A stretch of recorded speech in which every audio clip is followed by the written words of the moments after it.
Guys, Robert and Alex here. We're about to go see Diamonds Are Forever, and I gotta ask, you already know how this movie opens. Do you, in your mind, is he trying revenge for Tracy?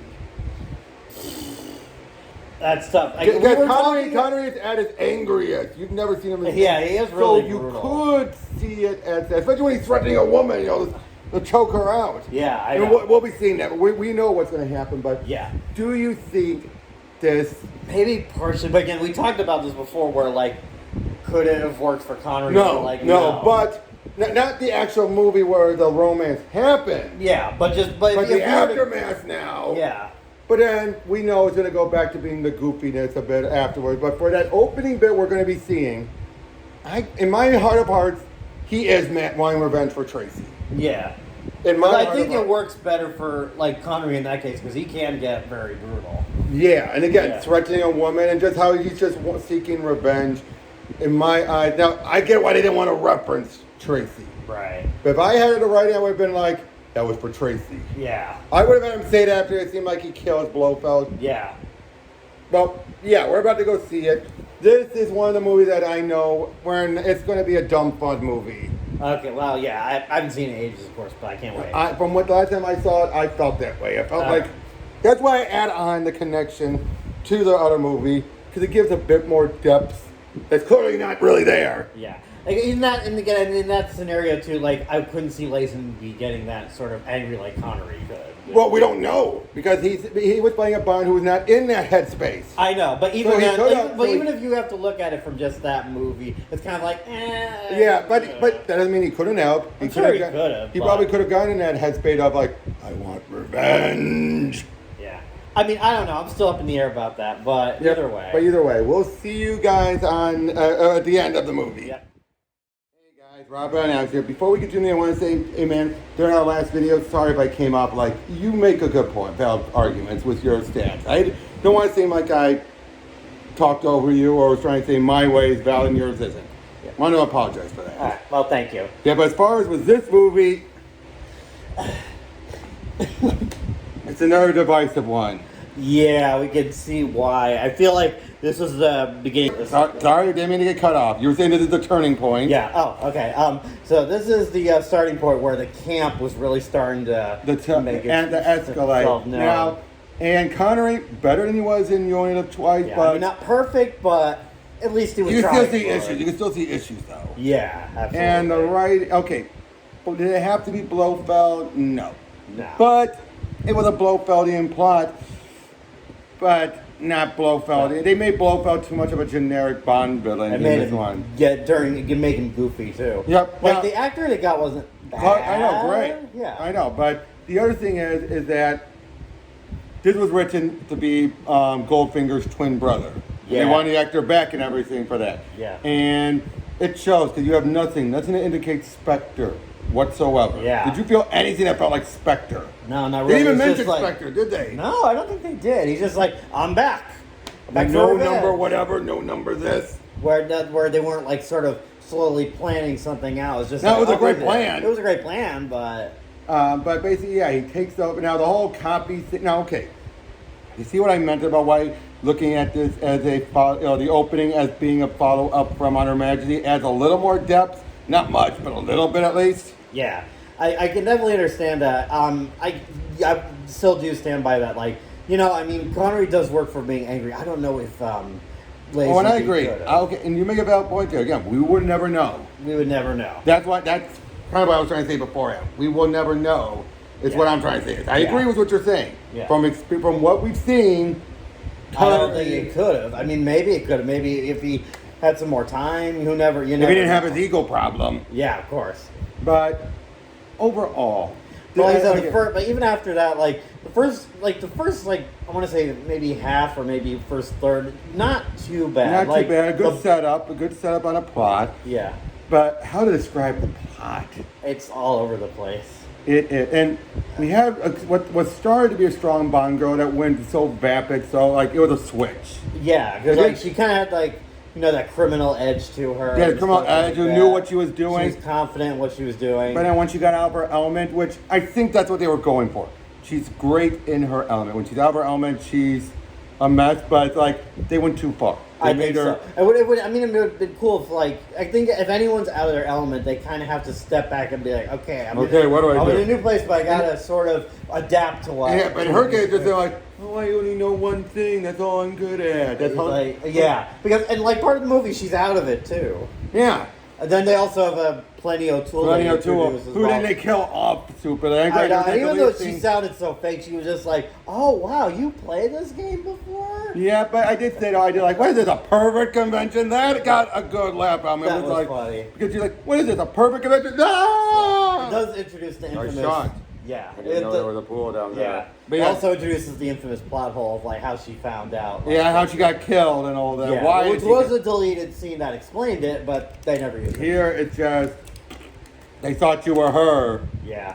But then, I forget, where was it that Bond went? He went to, like, the electrical plant? Or Yeah, something like that. Because it introduced, if you want to see where the goofiness really started, Yeah. there was, like, the scene for that. For some reason, they were reacting being on the moon. And they Yeah. had, like, What? a rover there. For some reason, it functions forever, and so James is driving away in it. Yeah, and I did leave the bit where he comes in saying, asking questions, like, all right, and the real guy comes in right behind him, like, that's so goofy, but it works. It works. And that's he gets in the rover, he drives through the building. Yeah, well, it's you like the have moon landing thing. That's just like, That what? was so out of nowhere. And then just have guys chasing him, and it just looks so ridiculous. Then you have Bambi and Thumper. I know, it's like no point, just sex appeal. Oh, and one of the worst Felixes. I'm sorry, this felt He's like just kinda crotchety. It was there. crotchety Felix. Now, he was in probably the most he's been in up to It's this true, point. but he's just there like, do this, do that, blah, blah, blah, blah, blah. He's taking over for the Emerald for the most part. Pretty much like arguing with James and stuff, instead of being like an equal to James. Yep, Moneypenny and M were pretty good. Same with Q. Q had a really funny moment. Yep. Oh, yeah, that's what the... Yeah, where he invents and device to make across a jackpot for the casino for the. Oh yeah, then you have the elephant. What? There's an elephant that They get his own 3 marks. Yeah. Yeah, it's like what? Again, there's so much comedy in it. It's It just doesn't- distracting. yeah, it really It's is. annoying. And now you had Kit and White.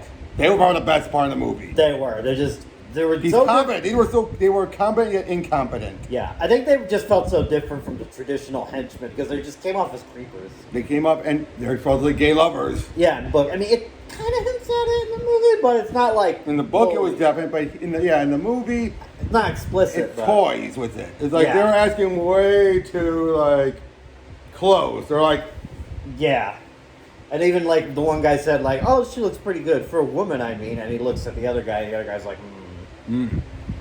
But yeah, like I said, back to Tiffany. Tiffany just great looking, "Of course, no denying that." but yeah, Blofeld's plan gets her up, takes over this company, basically makes this guy not realize what's going on as they're manipulating the stuff from within, and then wants to set up the satellite to hold the world ransom. That's a good escalation. Yeah. And, it plays off of what Spectre done before. Yeah. And I'll be honest, that fits more of a Spectre plan than having it be the brother of Goldfinger. Yeah. You know what I mean? Because it wouldn't be just like, because Goldfinger, he just wants to boost himself higher than he already is. Yeah, he didn't want to take over the world. Yeah. I mean, that was so effective. Exactly, but It here, reflects off the character. exactly, and it just didn't feel right with Blofeld in this. Is what I'm saying. Even though Blofeld's exit was comical and just... it was stupid. It really was. He's had better ones. At least he got away in You Only Live Twice, and the second one, at least it's like. Yeah. Yeah. But this is like, put me down, not up, and then Up. he slammed around. We don't even see his reaction, like, boom, or anything like that. He just, You just have like piano music going da da da da da da da da. yeah, but he just slammed around, and we don't even know if he could. It leaves it way too open that he could get out. Yeah. I was like, that's it. That's Oh, and it was funny too at the end with Tiffany when Bond's like, "Here, take this gun and shoot it." And she just shoots it. She falls. like jump. But then earlier, her dumbest moment. Yeah. He swaps the tape. Now, granted, there's a lot of defense you can give her, like some of her stupidity. Like in that one, she didn't know he swapped it. Yeah. So at one point he's like, "Bitch," puts the tape in her back of her bikini. He's like, "Your problems are behind you." So she thought, "Oh, he wants me to swap it." Yeah. You bimbo, you put the tape back. It turned out to amount to nothing. Yeah, because even so, she like after she tried to swap him back while everybody was around. Yeah, but if you know that, but it amounted to nothing because in the end, it just blew the place They up. just blew it up, so it didn't matter. Yeah, it's like, what? I know, I'm like, what the hell? I know. All right. You're showing more cheek. Such nice cheeks, little brains. I'm like, you're not wrong, Blofeld. Yeah, not wrong about that. And of course, it also starts with the "why don't you just kill him" moment, where he has to set all these levers. The biggest one. Yeah, it's just like, what? Yeah, just why? Because like you have like Blofeld at all these moments, and it's just like, no, we're gonna do this. Yeah, just put it in his head. Yeah, like Austin Powers. I got a gun in my room. I'll go get it. Boom. Yeah, here, like I said, this is where we started getting more of this. And I have to say, I blame Tom Mankiewicz. Because the other guy who did the writing beforehand was more I seemed to understand it. Or Mankiewicz had a little too much more. Now, he's probably under orders to do that. Yeah, probably. But yeah, just... But it was entertaining. It was. It made me laugh. This is a prime example of the Bond movie you just go in and see when it comes out, but you leave wondering just like, well, that's it. Yeah. You get what I mean by that, right? Right down everybody tossing it like, well. Yep. Well, that was it. It about sums it up, doesn't it? Yeah, I mean, would you say this or Thunderball is better? You think? Thunderball. Probably. At least it was consistent. At least it was consistent. And it was Connery still like. Still Connery, but no, Connery was better than Thunderball. Yeah, no, I'm saying at least he still had Connery at his best. Tiffany over Domino. Oof. Tiffany. Tiffany, because yeah. Barely. Yeah, I mean, it's still hard because Domino still had one great moment. One great moment. Strong. Two straight moments. Yeah. Finding out about her brother and then killing Largo. Oh, Blofeld's better than Largo. Yeah. Of course, he's number one. Absolutely. But still, Man.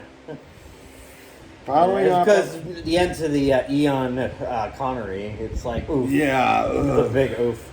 I mean, it's not his last. Oh boy. Now, what did it work that they had more in it right off the bat? What? I think it could. If they had more in this one instead of the next one, I think he could have. Could he have made it work? I think he might have. Yeah, I just think with more, like, he matches the tone of those movies. Yeah, that's the thing. That's what I'm saying. He matches this tone. Basically, them going more comedic matched his tone. I know. Especially in his expressions. Like, he's really funny. Yep. But yeah, that'll be our next movie we go over with. Go start the Moore era. The Moore era was Live and Let Die. Yep. See you guys then.